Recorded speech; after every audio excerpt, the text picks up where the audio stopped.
Assalamualaikum warahmatullahi wabarakatuh. Perkenalkan, nama saya Desta Fodri Fitriani, NPM 2121020171. Di sini saya akan menjelaskan materi tentang kepemilikan mata kuliah ekonomi syariah.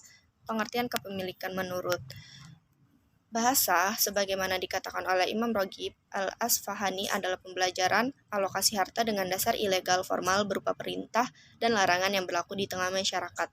Menurut Abdul Salam Al-Abadi, kepemilikan adalah hak khusus manusia terhadap kepemilikan barang, diizinkan bagi seorang untuk memanfaatkan dan mengalokasikan tanpa batas hingga terdapat alasan yang melarangnya.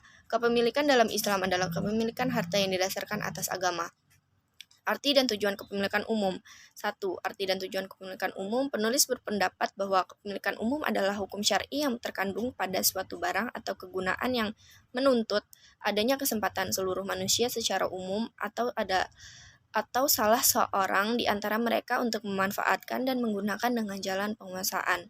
2. Tujuan kepemilikan umum menurut At-Tariqi: pelayanan yang mempunyai fungsi sosial, jaminan pendapatan negara, pengembangan dan penyediaan semua jenis pekerjaan produktif bagi masyarakat yang membutuhkan, urgensi kerja sama antar negara dalam usaha menciptakan kemakmuran bersama, investasi harta untuk mencapai kemakmuran bersama. Sumber-sumber kepemilikan umum, yaitu ada wakaf, proteksi perintah, kebutuhan pokok, barang-barang tambang, pantai lautan, pasir, gunung, dan tanah mati. Arti dan tujuan kepemilikan khusus. Definisi kepemilikan menurut Al-Aurafi adalah hukum syariat yang dikenakan pada suatu benda atau manfaat yang kemungkinan seseorang yang bersangkutan memanfaatkan harta yang dimiliki dan juga menggantikannya jika memang menghendaki. Tujuan kepemilikan khusus menurut At-Tariqi yaitu 1. Meningkatkan kerjasama internasional, 2. Merealisasikan kebaikan, kemakmuran, dan kemanfaatan umum, 3. Negara tidak diperkenakan melakukan investasi jika menghambat kreatif individu, 4. Memenuhi dan menginvestasikan naluri cinta materi dalam bidang yang telah ditentukan Allah Subhanahu wa Ta'ala. Jenis kepemilikan khusus. Kepemilikan pribadi, contohnya rumah, kendaraan, perabot rumah tangga, buku, dan sebagainya. 2. Kepemilikan perserikatan atau organisasi, contoh seperti organisasi Persyarikatan Muhammadiyah, Nahdlatul Ulama atau NU, Majelis Dakwah Islami, MDI, dan sebagainya.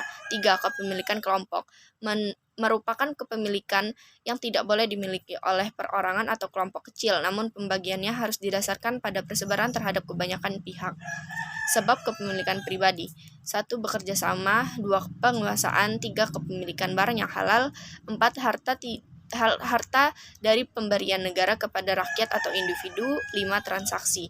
Distribusi kekayaan. Islam telah menggariskan mengenai bagaimana proses dan mekanisme distribusi kekayaan di antaranya seluruh lapisan masyarakat agar tercipta keadilan dan kesejahteraan. Instrumen distribusi kekayaan dalam Islam melalui beberapa aturan. 1. Wajibnya berzakat, membayar zakat dan diberikan kepada orang yang berhak menerima zakat, khususnya kalangan fakir miskin. 2. Hak setiap warga negara untuk memanfaatkan kepemilikan umum. 3. Pembagian harta negara seperti tanah, barang, dan uang sebagai model bagi yang memerlukan. 4. Pemberian harta waris kepada ahli warisnya. 5. Larangan menimbun emas dan perak sekalipun telah dikeluarkan zakatnya. Sekian presentasi dari saya akhiri. Wassalamualaikum warahmatullahi wabarakatuh.